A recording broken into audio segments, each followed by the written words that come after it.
رمضان المبارک اس ماہ کی خصوصیات کا ذکر کرتے ہوئے رسول اکرم صلی اللہ علیہ وسلم نے فرمایا، یہ صبر کا مہینہ ہے اور صبر کا بدلہ جنت ہے۔ یہ مہینہ واقعی صبر کا ہے، اس لیے کہ اس میں جائز، حلال اور طیب چیزوں سے بھی انسان صبح صادق سے غروب آفتاب تک رکتا ہے۔ یہ رکن دراصل صبر اور تقوی کی تربیت ہے۔ انسان کی نفسانی خواہشات میں حدود کو پھلانگنے کا رجحان پایا جاتا ہے، جبکہ تقوی یہ ہے کہ انسان سارا سال اپنے آپ کو حرام سے روکے رکھے، گناہ سے باز آ جائے اور منکرات سے اجتناب کرے۔ اسی کا نام صبر ہے۔ ہم سمجھتے ہیں کہ کسی تکلیف یا مصیبت کو خندہ پیشانی سے برداشت کر لینا ہی صبر ہے، جبکہ حقیقت میں صبر کا مفہوم بہت جامع اور ہمہ گیر ہے۔ چنانچہ امام راغب اصفہانی رحمۃ اللہ علیہ نے صبر کے 3 درجے مقرر کیے ہیں۔ نمبر 1، گناہوں سے اپنے آپ کو روکنا۔ نمبر 2، اطاعت بندگی اور دینی فرائض کی ادائیگی پر کاربند ہونا۔ نمبر 3، مشکلات اور سختیوں میں صبر کرنا، خاص طور پر اقامت دین کی جدوجہد کے مراحل میں آنے والی سختیوں کو جھیلنا، برداشت کرنا اور پھر استقامت کا مظاہرہ کرنا۔ اس اعتبار سے گویا پورا دین صبر کی تشریح میں شامل ہے۔ یہی وجہ ہے کہ قرآن مجید میں کئی مقامات پر صبر کو جنت کا ذریعہ قرار دیا گیا۔ زندگی کے سفر میں انسان ہمیشہ ایک جیسی حالت میں نہیں رہتا۔ کوئی دن اس کے لیے نوید مسرت خوشخبری لے کر آتا ہے تو کوئی پیام غم، کبھی خوشیوں اور شادمانیوں کی بارش برستی ہے تو کبھی مصیبتوں اور پریشانیوں کی آندھیاں چلتی ہیں۔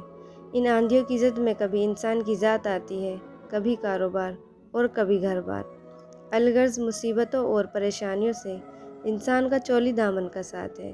اس لیے اسلام نے مصیبتوں میں صبر اور خوشیوں میں اللہ تعالیٰ کا شکر ادا کرنے کی تعلیم دی ہے۔ حدیث پاک میں ہے کہ مومن کا معاملہ کتنا عجیب ہے کہ اس کے لیے ہر معاملے میں خیر ہی خیر ہے۔ اگر اسے خوشی پہنچے اور شکر کرے تو یہ اس کے لیے خیر ہے، اور اگر مصیبت پہنچے اور اس پر صبر کرے تو یہ اس کے لیے بھلائی ہے۔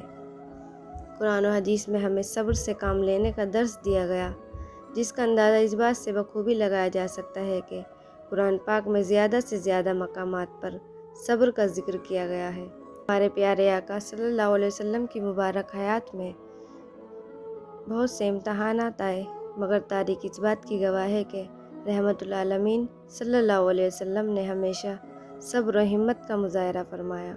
اسی طرح جب صبر کی بات آتی ہے تو سب سے پہلے ہمارے سامنے حضرت ایوب علیہ السلام کا قصہ آتا ہے۔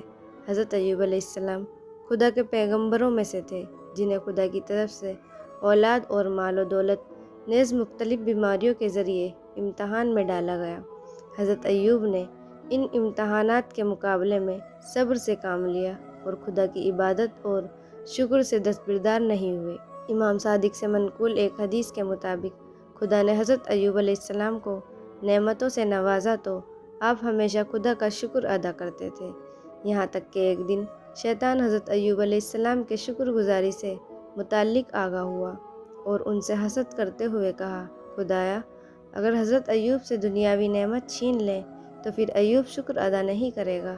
اس بنا پر خدا نے شیطان کو حضرت ایوب علیہ السلام کی اولاد اور مال و دولت پر مسلط کیا۔ مختصر عرصے میں حضرت ایوب علیہ السلام اولاد اور مال و دولت سے محروم ہو گئے، لیکن حضرت ایوب علیہ السلام کی شکر گزاری میں مزید اضافہ ہوا۔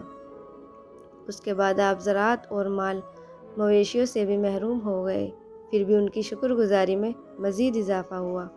اس کے بعد ابلیس نے حضرت ایوب علیہ السلام کے بدن پر دم کیا، جس سے ان کے بدن میں بہت سارے زخم پیدا ہوئے اور ان میں کیڑے مکوڑے پیدا ہونے لگے۔